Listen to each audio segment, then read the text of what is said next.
हाँ, सभी का स्वागत है। जल्दी स्टार्ट कीजिए आप। क्वेश्चन अभी स्टार्ट कीजिए। लास्ट में हम आप लोगों से बात करेंगे, समय मिलेगा तो, और मिलेगा ही। क्रायोजेनिक्स का नाम आप लोग सुने होंगे। ये किससे संबंधित है? यानी विज्ञान की किस शाखा से संबंधित है क्रायोजेनिक्स? सो क्रायोजेनिक्स में क्या किया जाता है कि ऑक्सीजन का, हाइड्रोजन का इस्तेमाल किया जाता है और बहुत ही ठंडे ताप पर रॉकेट में इसका इस्तेमाल किया जाता है। ऊपर जो भी आपको भेजे जाते हैं, जैसे कि अगर सैटेलाइट छोड़ना है तो उसमें भी इसका इस्तेमाल किया जाता है। अगर कोई मिशन भेजना है चंद्रमा या और ग्रह पर तो उसमें भी इसका इस्तेमाल किया जाता है एज अ ईंधन के तौर पर ठंडा कर कर। यानी ये किससे संबंधित है? निम्न तापमान से संबंधित है। इसका आंसर क्या हो जाएगा यहाँ पर? बी हो जाएगा, बी। सभी लोग अपना क्वेश्चन लगाते चलिएगा और कोई किसी का चीटिंग नहीं करेगा। क्वेश्चन नंबर 2 देखते हैं, क्योंकि 50 क्वेश्चन है तो जल्दी जल्दी चलना है। रेडियो एक्टिविटी की मापन किसके द्वारा किया जाता है? सो रेडियो एक्टिविटी की मापन किसके द्वारा किया जाता है? GM counter. जीएम काउंटर मापन की पद्धति है जिसमें रेडियो एक्टिविटी की माप किया जाता है। वैसे रेडियो एक्टिविटी की खोज किसने किया था? बैकुरल ने। बैकुरल ने खोज किया था। और रेडियम की खोज किसने किया था? मैडम क्यूरी ने किया था। इसके आंसर क्या हो जाएगा? GM counter. क्वेश्चन नंबर 3 देखिए। विज्ञान का क्षेत्र जो मानव और यंत्र के मध्य स्वचलन और संचार के अध्ययन करता है, यानी मानव और यंत्र दोनों के बीच, यानी मानव और मशीन के बीच के जो अध्ययन किया जाता है वो किसके अंतर्गत आएगा? बताइए, ये सभी लोग लगाइए। हाइड्रोपोनिक्स क्या होता है समझ लो। हाइड्रोपोनिक्स के नाम सुने होंगे। जैसे पानी में किसी भी पौधे को उगाना या खेती। हाइड्रोपोनिक्स खेती देखे हो ना, जापान वाला, सिंगापुर वाला क्षेत्र देखोगे, बड़ा बड़ा बिल्डिंग पर किया जाता है ये खेती। पानी वाला में बड़ा बड़ा पेड़ उगाया जाता है, मैंने लत्तर वाला पेड़ उगाया जाता है, ठीक। तो उस तरीके से ये हाइड्रोपोनिक्स के अंतर्गत आ जाता है। क्रायोजेनिक्स मैंने पढ़ा दिया आपको। इसमें कौन बच रहा है? साइबोनोटिक्स आपको बच रहा है। और इसी के अंतर्गत मानव और उस क्या हो जाएगा, यंत्र के बीच के जो अध्ययन किया जाता है, और इसी के अंतर्गत आपको रोबोट बनाए जाते हैं। आप देखोगे कि हाइड्रोस्टेटिक्स मतलब कि इसमें हाइड्रो मतलब पानी होता ही है, हाइड्रोलॉजी होता है, हाइड्रोफोबिया होता है, हाइड्रोस्टेटिक्स होता है। ये सभी जिसमें हाइड्रो आ गए, हाइड्रो मतलब क्या होता है? पानी होता है। तो इसका आंसर क्या हो जाएगा? डी हो जाएगा। क्वेश्चन नंबर 4 देख लीजिए। किसी वस्तु के अंतिम स्थिति तथा प्रारंभिक स्थिति के बीच की न्यूनतम दूरी को क्या कहते हैं? कुछ सेकंड मैं दे रहा हूं आप लोगों को। सो आप लोग आंसर अपना लिख सकते हैं, बाद में स्कोर देखिएगा कि हमने कितना सही किया। या ये भी कर सकते हैं कि जो क्वेश्चन गलत हो रहा है उसे ऐसे काट सकते हैं कि बाद में पता चल जाए कि कितना गलत आप लोगों ने किया है।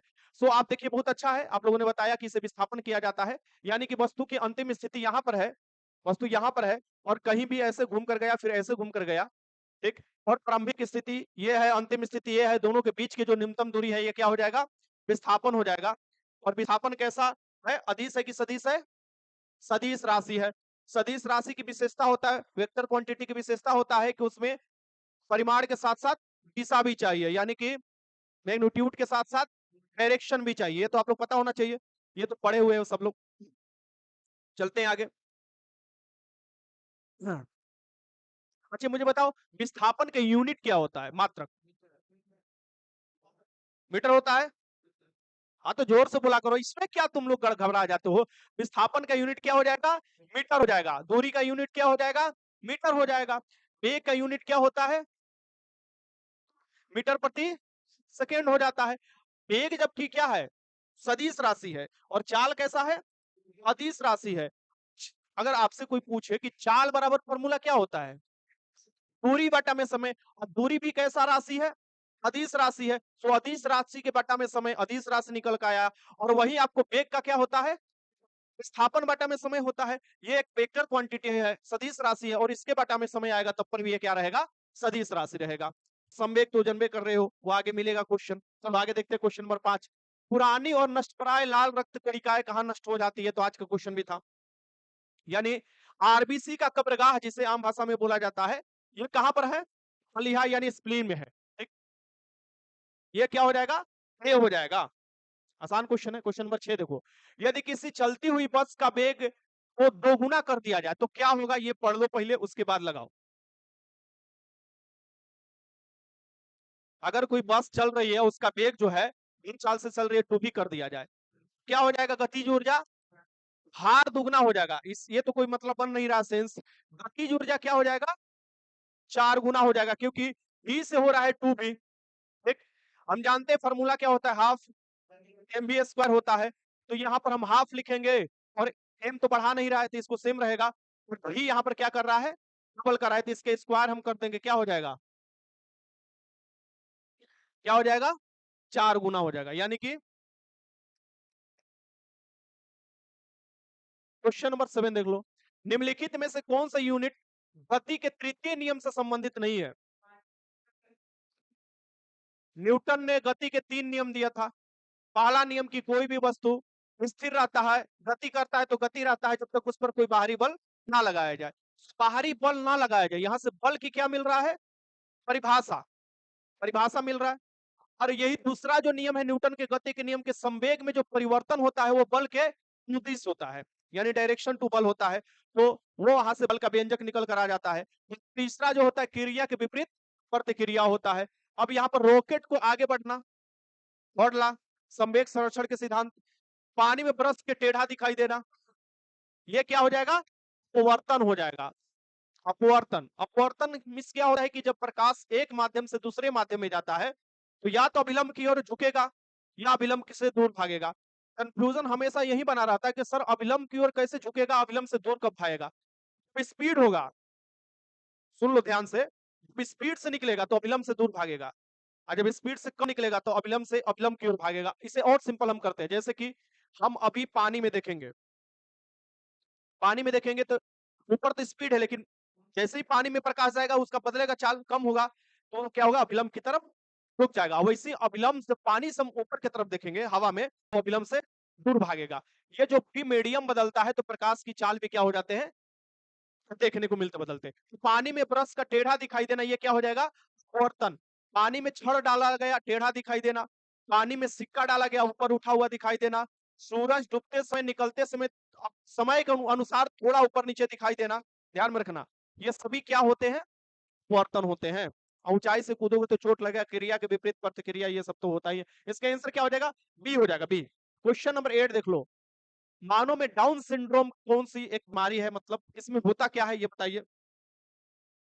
डाउन सिंड्रोम एक जेनेटिक्स बीमारी है, आप लोगों को पता होना चाहिए। उसमें शरीर का विकास नहीं हो पाता है, पौनापन देखने को मिल जाता है, शरीर छोटा कद में हो जाता है, हथेली थोड़ा से चौड़ा होगा लेकिन कद छोटा हो जाएगा, मानसिक भी स्थिति सही नहीं रहता है। इसमें क्रोमोसोम में तुम्हारा गड़बड़ होता है। जो 21वीं क्रोमोसोम है इसमें ट्रिपल आ जाता है, यानी ट्राइसोमी देखने को मिल जाता है। तो टोटल क्रोमोसोम की संख्या पूछे तो इसमें कितना हो जाएगा, 47 की 46 की 45, बताओ। नहीं 47 होगा, ट्राइसोमी आ जा रहा है, 21वां गुणसूत्र पे एक और अतिरिक्त गुणसूत्र आ जा रहा है, यानी 46 तो पहले होता है। आप लोग समझो कि 21वें जो गुणसूत्र होता है, जैसे हम लोगों में 23 जोड़ी गुणसूत्र होता है, 21वें गुणसूत्र में 2 जोड़ी होगा, 2-2 जोड़ी होता है ना, उसमें एक और आ जाता है, जिसके कारण ये हो जाता है, तुम्हारा क्या हो जाता है, डाउन सिंड्रोम बीमारी आता है। जेनेटिक्स बीमारी है, ये खतरनाक बीमारी है, ठीक। चलो आगे चलते हैं। जैसे हीमोफीलिया भी क्या है, एक प्रकार के जेनेटिक्स बीमारी है, खून का नहीं जमना। आगे देखो क्वेश्चन नंबर 9, निम्नलिखित में से ऐसा यूनिट में कौन सा सही सुमिलित नहीं है। क्या होगा इसमें, निम्नलिखित में से ऐसा यूनिट कौन सा सही सुमिलित नहीं है, कौन, डी। अच्छा अच्छा, मैं बताओ कि अब हम यहाँ पर लिख दे, अब यहाँ पर हम लिख दे, तो क्या सही सुमिलित है,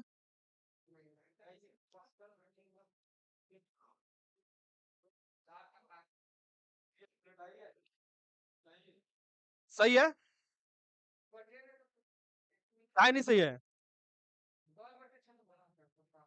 दाब बराबर क्या होता है, दाब बराबर माने फोर्स बटा में एरिया, बल बटा में क्षेत्रफल। बल का क्या होता है, न्यूटन, और एरिया का मीटर स्क्वायर। तो भैया ये नहीं ऐसा यूनिट होगा, ये तो सीजीएस यूनिट होगा, इसीलिए ये सही नहीं होगा। अगर ये सीजीएस यूनिट देता तो सही होता, पर भी ये नहीं सही होगा। वैसे भी डाइन दिया हुआ है, ये सीजीएस यूनिट बल का है, ठीक। यानी 1 न्यूटन बराबर कितने डाइन होते हैं, 10 के पावर 5 डाइन होते हैं 1 न्यूटन बराबर। और ये सीजीएस यूनिट है बल का। बाकी द्रव्यमान का किलोग्राम है एसआई, बल का न्यूटन है, कार का जूल है, ये सभी सही है। तो इसका आंसर डी हो जाएगा। चलो आगे बढ़ते हैं। क्वेश्चन 10 है, इसे लगाओ। देखो,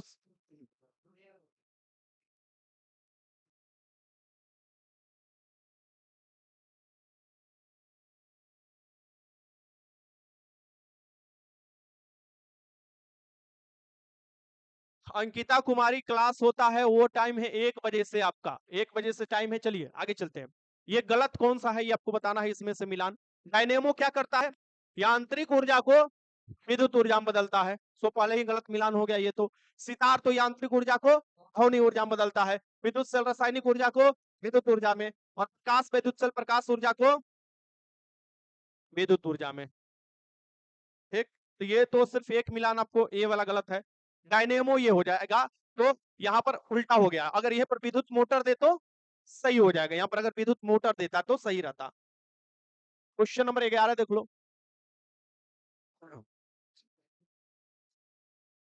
तोलक तो जान ही रहे हो, सिंपल मशीन के तौर पर।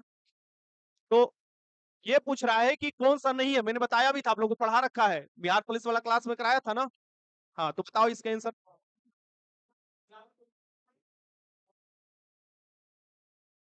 नहीं, जब भी बीच में लगेगा कुंडी, देखो एकदम सिंपल भाषा बता रहे, जब भी बीच में कुंडी लग जाएगा और दोनों तरफ से घूमेगा, वो प्रथम श्रेणी का हो जाएगा। एक तरफ बल लगाओगे, दूसरी तरफ काम करेगा। विलास तुम्हारा करता है, इसमें अब तुम्हारा काम खत्म हो गया। चिमटा, चिमटा में एक तरफ बांधा जाता है, जब एक तरफ बांधा जाएगा आगे वाला हिस्सा से पकड़ेगा कोई चीज और बीच में बल लगाएगा, तो हो जाएगा तृतीय श्रेणी का। तो एकदम सिंपल बता रहे, हमारा हाथ एक जगह बंधा है शरीर से, आई बल बीच में से लगा रहे हैं, आगे पकड़ लेगा कोई भी चीज, तो हमारा हाथ भी क्या हो गया? तृतीय श्रेणी का हो गया। समझ में आ गया? यानी हाथ हुआ, चिमटा हुआ, ये तृतीय श्रेणी के उत्तोलक के अंतर्गत आते हैं। इसका आंसर क्या हो जाएगा? यहाँ पर चिमटा हो जाएगा। क्वेश्चन नंबर 12 देखो, कौन सा पौधा परजीवी या मृतजीवी है? परजीवी मतलब किसी दूसरे पर। मशरूम है भाई, मशरूम। देखोगे कि गोबर पर और जो भी होता है आधारित रहता है, तो ये क्या हो जाएगा? मशरूम होता है। मशरूम एक प्रकार के क्या है? कवक, फंगिस। चलो, क्वेश्चन नंबर 13, शक्ति की सबसे छोटी इकाई कौन सी है? ठीक है, वाट क्या हो जाएगा? सबसे छोटी इकाई हो जाएगा शक्ति का, ठीक, पावर का। और अश्व शक्ति में कितना वाट होगा? 746 वाट होगा। और एक किलो वाट में कितना वाट होगा? ठीक है, तो यहां पर आंसर क्या हो जाएगा तुम्हारा? सबसे छोटा यूनिट वाट हो जाएगा। देखो क्वेश्चन एक और आ गया, नींबू निचोड़ने की मशीन किस श्रेणी के उत्तोलक है?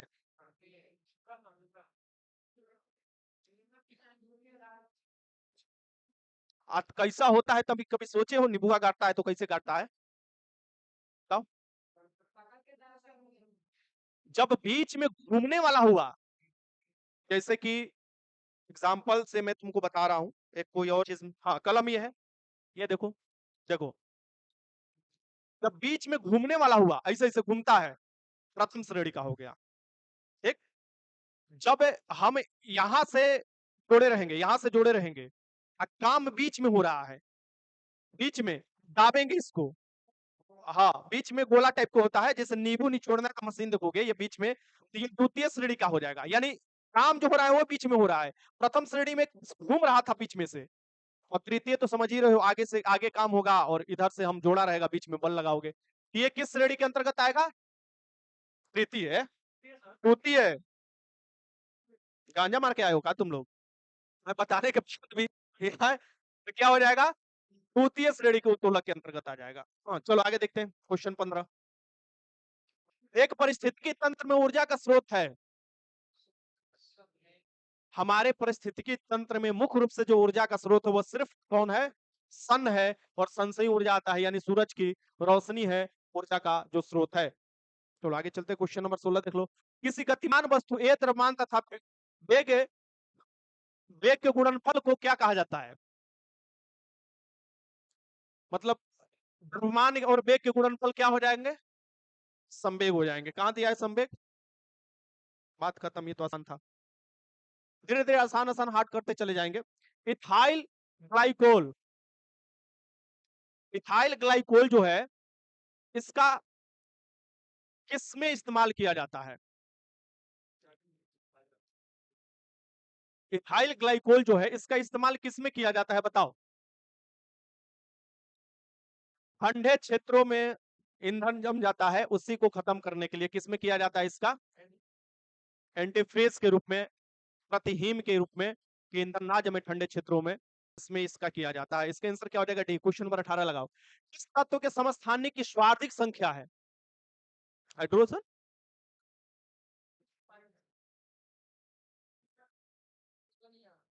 देखो, कहीं देता है 42 को से अधिक है, कहीं 44 देगा, कहीं 46 देगा, लेकिन इतना याद रखो 40 को से अधिक है और सबसे अधिक इसी का है, पोलोनियम का।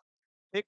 हाँ, तो पोलोनियम हो जाएगा, क्या हो जाएगा? सबसे अधिक हो जाएगा तुम्हारा समस्थानिक। तो समझते हो ना, समस्थानिक संभारिक समझते हो ना। समस्थानिक उसे कहा जाता है जिसकी परमाणु संख्या क्या होगा? समान होगा, लेकिन परमाणु द्रव्यमान अलग अलग होगा। असंभारिक क्या होगा? जिसका परमाणु द्रव्यमान समान होगा, परमाणु संख्या अलग अलग होगा। चलो, इसका आंसर क्या हो जाएगा? पोलोनियम। 18 के आंसर 3। हाइड्रोजन के 3 ही समस्थानिक होते हैं। ठीक। 19 देखो, कलाई की हड्डी को किस नाम से जाना जाता है? कलाई की हड्डी क्या होती है? कार्पल्स होती है। ये तो आराम से हो जाएगा।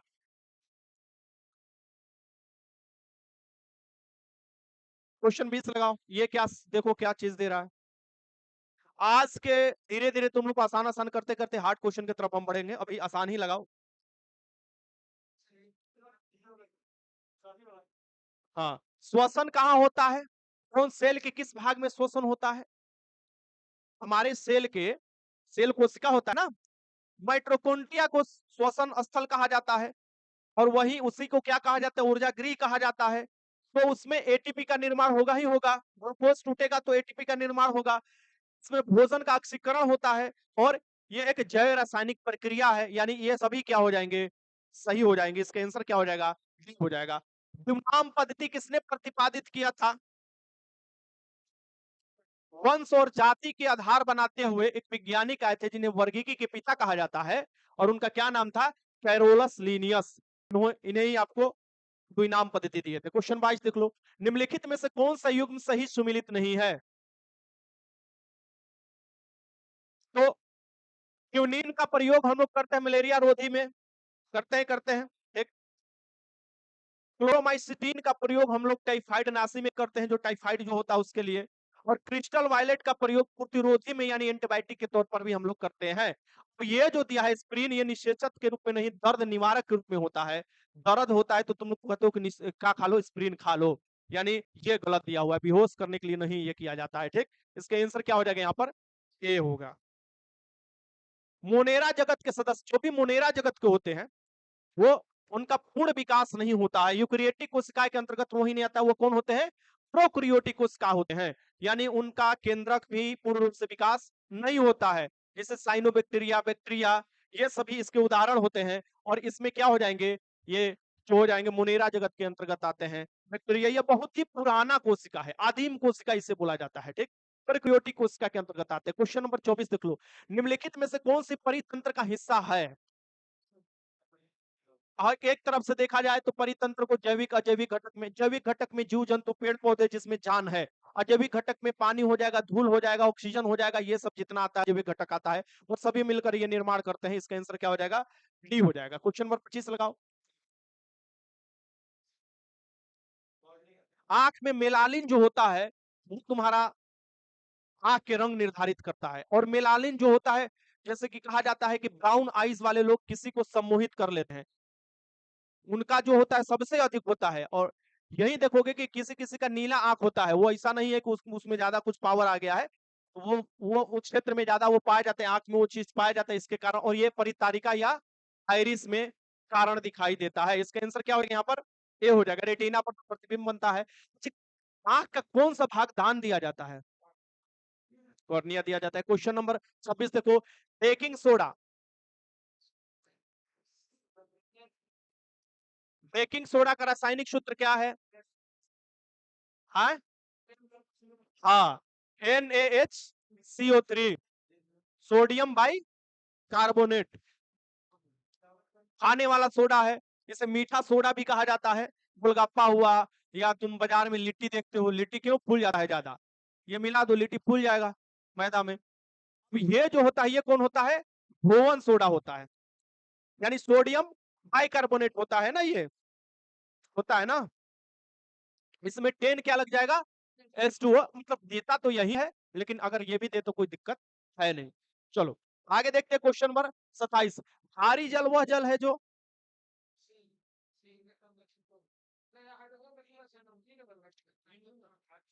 यही जल्दीबाजी मत करो, पूरा पढ़ो ऑप्शन। तो भारी जल वह जल होता है, इसका फॉर्मूला क्या होता है? इसका इसका परमाणु भार कितना हो जाएगा? भार कितना होगा? 20। ये क्वेश्चन बिहार पुलिस में एक बार तुम लोगों में पूछा हुआ था, देख लेना, प्रीवियस कराएंगे तो ये चीज हम कराएंगे। 20 होता है, और इसे कितना H2O का कितना होता है? 18 होगा ना। हाइड्रोजन का 2 हो जाएगा, ऑक्सीजन का 16 हो जाएगा। ठीक, ये ड्यूटेरियम का क्या हो जाएगा? 4 हो जाएगा, और ऑक्सीजन का 16 हो जाएगा, तो 20 हो जाता है। इसमें क्या होता है, ड्यूटेरियम ले लेता है हाइड्रोजन के जो होता है स्थान, यानी कि ये क्या हो जाएगा, जिसमें हाइड्रोजन के स्थान उसका आइसोटोप ले लेता है। इसका आंसर क्या हो जाएगा यहाँ पर? डी। और इसका इस्तेमाल कहाँ किए जाते हैं? नाभिकीय रिएक्टर, परमाणु भट्ठी में किए जाते हैं। क्वेश्चन नंबर 28 देखो, निम्नलिखित में से कौन सा तत्व सभी अम्लों में निश्चित रूप से उपस्थित होता है? और अगर इस अम्ल को तुम किसी भी मेटल से अभिक्रिया कराते हो तो हाइड्रोजन गैस निकल कर आता है, तो ये कौन सा हो जाएगा यहाँ पर? हाइड्रोजन होता है। ये भी क्वेश्चन पूछा हुआ है। चलो आगे देखते हैं। आज तुम लोगों को उतना हार्ड क्वेश्चन नहीं मिलेगा, धीरे धीरे लेवल बढ़ेगा, क्योंकि एग्जाम तक साइंस पढ़ना है, लगभग 15 से 2000 साइंस तुम लोगों को कराना है। तो ऐसा कोनो बुक ना बचेगा जहां से कहीं साइंस का क्वेश्चन नहीं आएगा। निम्नलिखित में से किसमें न्यूट्रॉन अनुपस्थित होता है? किसमें होता है? हाँ, तो ये किसमें होगा? हाइड्रोजन। ठीक, लेकिन हाइड्रोजन के दो समस्थानिक में ये होता है, कौन कौन में? नहीं, प्रोट्रियम में तो होता ही नहीं है ये, ड्यूटेरियम में होता है और ट्राइटियम में होता है, ये तीन दोनों में होता है आपको, बाकी प्रोटियम में नहीं होता है। तो हाइड्रोजन में क्या नहीं होता है? न्यूट्रॉन नहीं होता है। हाइड्रोजन की परमाणु संख्या कितना होता है? हाइड्रोजन के परमाणु द्रव्यमान कितना होता है? तो इसलिए नहीं होता है ना, क्योंकि इसमें न्यूट्रॉन ही ना होता है, रहता तो दो हो जाता है, जब सबका जो हो जाता है डबल हो जाता है। इसी के आंसर क्या हो जाएगा आपका? ए। भविष्य का ईंधन किसे कहा जाता है? पूरे यूनिवर्स में सबसे अधिक कौन सा पाया जाता है तत्व? सबसे हल्का तत्व कौन सा है? धातु पूछते तब ना जी, लिथियम लगाते। चलो आगे चलते हैं। क्वेश्चन नंबर 30, लाइसोसोम बनाने के लिए निम्नलिखित में से कौन उत्तरदायी है? लाइसोसोम जो बनता है, जिसे कहा जाता है आत्महत्या के थैली कहा जाता है, ये मुख्य रूप से किसमें बनता है? गोल्जी कोय में ही प्रारंभिक रूप में बनता है, यानी गोल्जी उपकरण जो है इसको बनाने के लिए उत्तरदायी होता है। लाइसोसोम की खोज किसने किया था? डी डुबे ने किया था। बहुत अच्छा क्वेश्चन पूछता है तुम लोगों से। इसे आत्महत्या की थैली, सुसाइडल प्लेट बोला जाता है। क्वेश्चन नंबर 81 देखो, माफ करना 31 देख लो। निम्नलिखित में से कौन सा एंजाइम मानव शरीर में स्टार्च पाचन से संबंधित है? स्टार्च पाचन से संबंधित है, कौन सा हो जाएगा?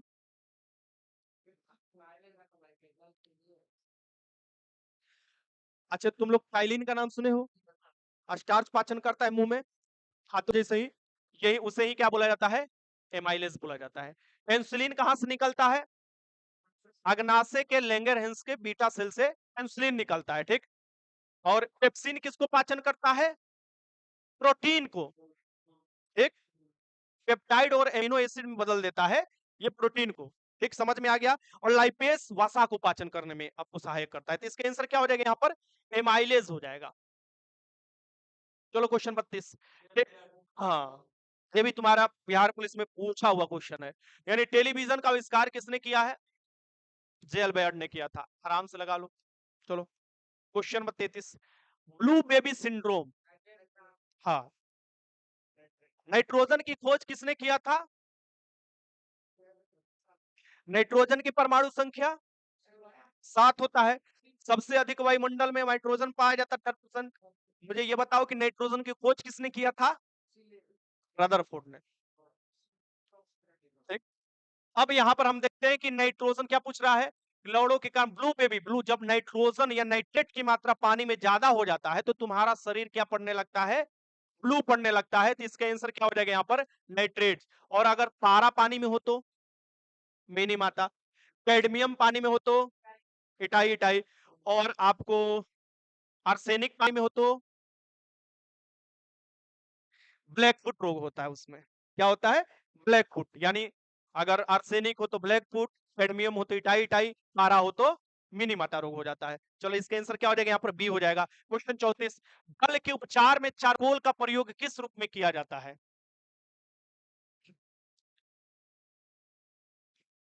चारकोल जब जाले जाते हैं ना, तो जल में जो छोटा छोटा पार्टिकल होता है, इसको अपने तरफ लाकर और अपने में चिपका लेता है, और इसे क्या कहा जाता है? अधिशोषक कहा जाता है। इसका आंसर क्या हो जाएगा यहाँ पर? डी हो जाएगा, अधिशोषक के काम करता है। क्वेश्चन नंबर 35, बादलों की बिजली की चमक के काफी समय बाद बादलों की गर्जन सुनाई देती है।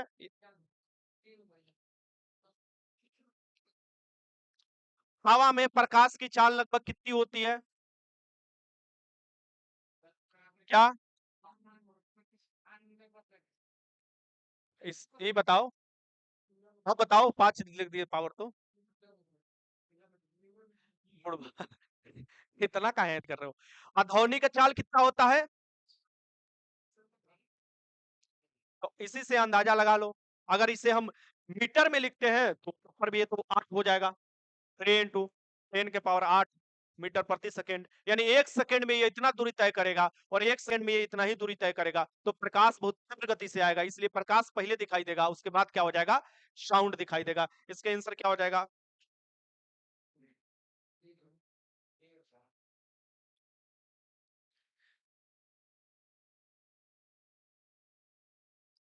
अच्छा, अगर एक क्वेश्चन तुम लोगों से बताते पूछते हैं इसी मन में बनाकर, ठीक? तुम लोग देखते हैं क्या तुम लोग का दिमाग लगता है। शांत से पहले सुनना क्वेश्चन, ठीक? निर्वात की स्थिति में, निर्वात की स्थिति में साउंड और लाइट दोनों तीव्र गति से गमन करते हैं। सबसे पहले कौन से सुनाई देंगे?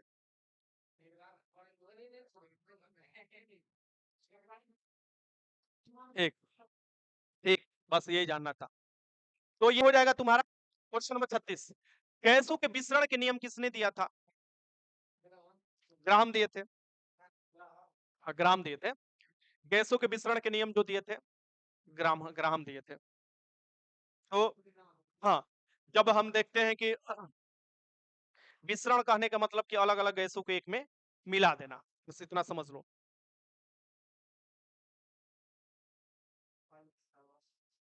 देखो, गैस के विसरण के नियम क्या कहता है? ताप को इसमें स्थिर रह देना होगा। ताप को क्या करना होगा? स्थिर रखना होगा। तो जैसे जैसे हम ताप को स्थिर रखेंगे, और गैस के लिए ध्यान में रखना, ये गैस के लिए मैं बोल रहा हूँ क्योंकि गैस के नियम है। ताप को जब हम स्थिर रखते हैं और दाब अगर बढ़ाते हैं तो आयतन क्या होगा? दाब बढ़ाएंगे तो आयतन घटेगा। यही तो है ग्राहम के नियम, यही तो है गैस के नियम जो ग्राहम ने दिया था। यानी टेम्परेचर को स्थिर रखो, दाब बढ़ाओगे तो वो क्या हो जाएगा? सिकुड़ेगा। जैसे अपना सिलेंडर है, देख रहे हो ना अपना सिलेंडर, गैस सिलेंडर, सेम, यानी आयतन कम गिरेगा। आगे देखते हैं क्वेश्चन 37। एक गैस का वाष्पन घनत्व 14 है तो उसका अणु भार कितना होगा? भाई सीधे क्या हो जाता है इसका? दुगुना हो जाता है। अणु भार निकालना है, गैस घनत्व दिया है, तो क्या हो जाएगा यहाँ पर? 28 हो जाएगा। क्वेश्चन 38, पुलिस द्वारा अति तीव्र गति से चल रहे वाहन को पकड़ने वाला यंत्र निम्नलिखित में से किस पर आधारित होता है? डोपलर। जब हम उसके नजदीक जाएंगे डोपलर प्रभाव के अकॉर्डिंग, कि अगर ट्रेन आ रहा है और उसके तरफ तुम बढ़ रहे हो तो ज्यादा सुनाई देगा, ट्रेन जा रहा है और तुम भी इधर जा रहे हो तो तुमको कम सुनाई देगा। यानी कहीं ना कहीं ये तीव्रता मापता है किसका? ध्वनि का। और उसी के हिसाब से अगर मोटरसाइकिल उड़ाते हुए तुम जाओगे, पता चल जाएगा कि कितने स्पीड में जा रहे हो, और इस हिसाब से ये पकड़ लेता है। और डॉपलर के प्रभाव से ही पता चल रहा है कि यूनिवर्स भी क्या हो रहा है? फैल रहा है। डॉपलर प्रभाव से ही तो पता चल रहा है ना, बिग बैंग के सिद्धांत कहीं ना कहीं डॉपलर प्रभाव उसमें मदद करता है। इसका आंसर क्या हो जाएगा यहाँ पर? ए हो जाएगा। क्वेश्चन नंबर 39, प्रतिवर्ती धारा हमारे घर में कौन सी धारा आती है? हाँ, हाँ, यही प्रतिवर्ती धारा। हम लोग जो बिजली इस्तेमाल कर रहे हैं कौन सी धारा है? प्रतिवर्ती धारा। बट हम लोग अगर यही बिजली इन्वर्टर बैटरी से इस्तेमाल करें तो डीसी हो जाता है। बस यही सिंपल सी है। यानी प्रतिवर्ती धारा को बदलेगा दिष्ट धारा में कौन? ट्रांसफर का काम सिर्फ होता है वोल्टेज को कम बेसी, बस। तो इसका आंसर क्या होगा? 39 का आंसर ये हो जाएगा। और इन्वर्टर क्या करता है? इन्वर्टर का क्या काम होता है जो इन्वर्टर हम लोग लगाते हैं? हाँ, डीसी को एसी में बदल देता है। बहुत अच्छा। चलो क्वेश्चन 40 लगाओ। चंद्रमा पर वायुमंडल नहीं होने के कारण क्या है? क्वेश्चन कराया हुआ है तुम लोग क्लास में।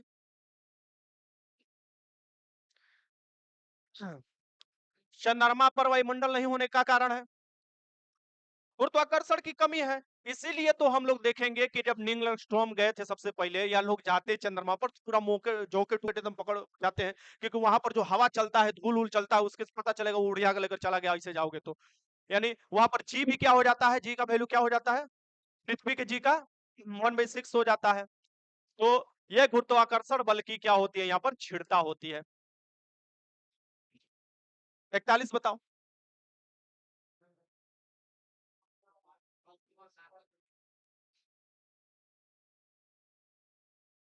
कौन सा प्रतिबिंब होगा? जिसे पर्दे पर प्राप्त किया जाता है उसे वास्तविक कहा जाता है बुबक। क्या हो जाएगा यहाँ पर? वास्तविक जब प्राप्त किया ही जा रहा है तो भैया सिंपल, तुम लोग बुद्धि ज्यादा का ही इस्तेमाल कर दे रहे हो, ज्यादा मत इस्तेमाल करो। पूरा प्रतिबिंब देखने के लिए अपने शरीर का कितना आईना होना चाहिए? आधा होना चाहिए। चलो 42 देखो, जब चंद्रमा क्षैतिज के समीप होता है तो वो बड़ा दिखाई प्रतीत होता है, क्या होएगा कारण?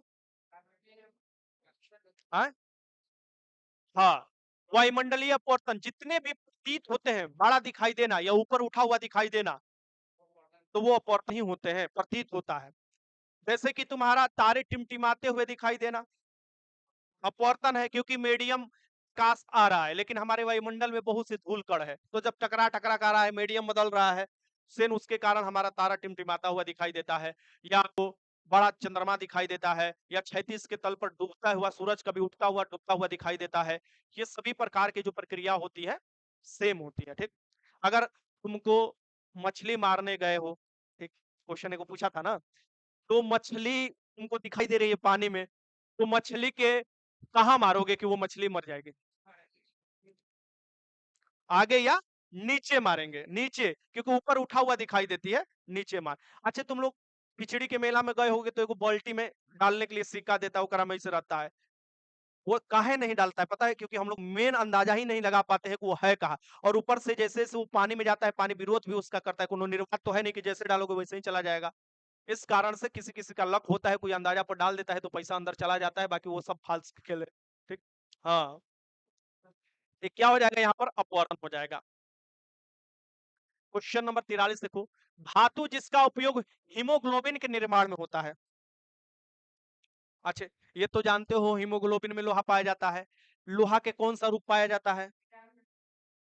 लोहा का कौन सा रूप पाया जाता है? कोबाल्ट कह रहा है। तो लोहा के कौन सा, ऑप्शन लो, लोहा के कौन सा रूप पाया जाता है?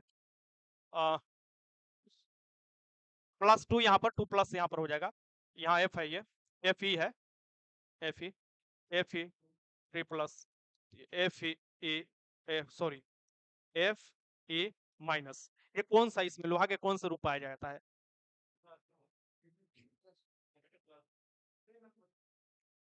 Fe2 प्लस, यही पाया जाता है। मान लो क्वेश्चन बनेगा तो आराम से लगा लेना तुम लोग। चलो हो गया। हीमोग्लोबिन के कारण खून कैसा दिखाई देगा? इसलिए कहा जाता है कि जब लोहा की मात्रा घट रहा है खून में, तो कौन सी बीमारी हो रहा है? एनीमिया बीमारी हो रहा है, खून की कमी हो रहा है, ठीक। और खून की कमी होगा तो कौन सा विटामिन देना पड़ेगा? बताओ बताओ। विटामिन ए, वही विटामिन जिसमें आयरन भी मिले, तो विटामिन, ये तो ब्लड क्लॉटिंग के लिए। फोलिक अम्ल, B6 भी दिया जाता है, सही है, B6 भी दिया जाता है, फोलिक अम्ल भी दिया जाता है, विटामिन B12 भी दिया, सबसे अधिक B12 दिया जाता है, ठीक। साइनोकोबालिन जो दिया जाता है वो सबसे अधिक दिया जाता है, ठीक। तो इसके आंसर क्या हो जाएगा यहाँ पर? अच्छे, क्लोरोफिल में क्या पाया जाता है? मैग्नीशियम पाया जाता है। और कड़िक चालक किसका बनता है? चलो क्वेश्चन नंबर 44, चूहे के विष का रासायनिक सूत्र क्या है?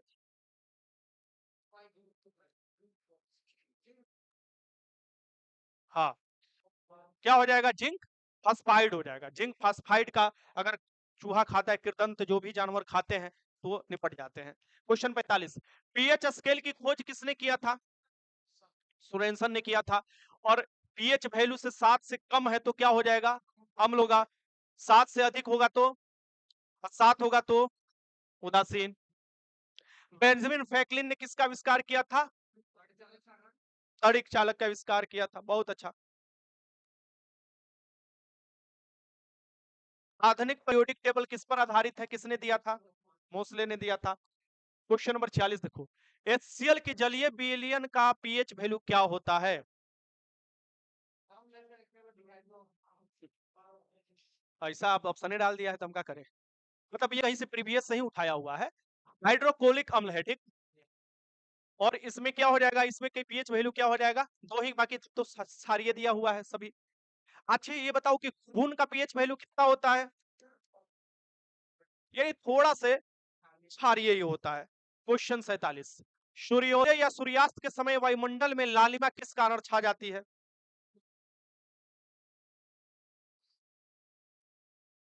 ठीक है, सूर्योदय या सूर्यास्त के समय लालिमा छाना, समुद्र का पानी नीला दिखाई देना, आकाश का नीला दिखाई देना, ये रंग वाला जो फिनोमिना होता है, यहाँ तक कि इंद्रधनुष में भी यही फिनोमिना दिखाई देता है, ये क्या होते हैं? प्रकाश के परिकिरणन हो जाते हैं।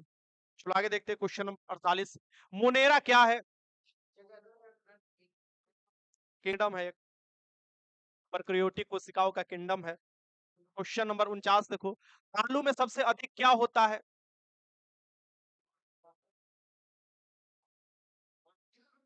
मंड होता है, स्टार्च होता है, इसीलिए तो कहा जाता है कि जल्दी से ये पच भी जाता है। और अगर लोग उपवास रखते हैं तो इसको उबाल कर खाने के लिए दिया जाता है।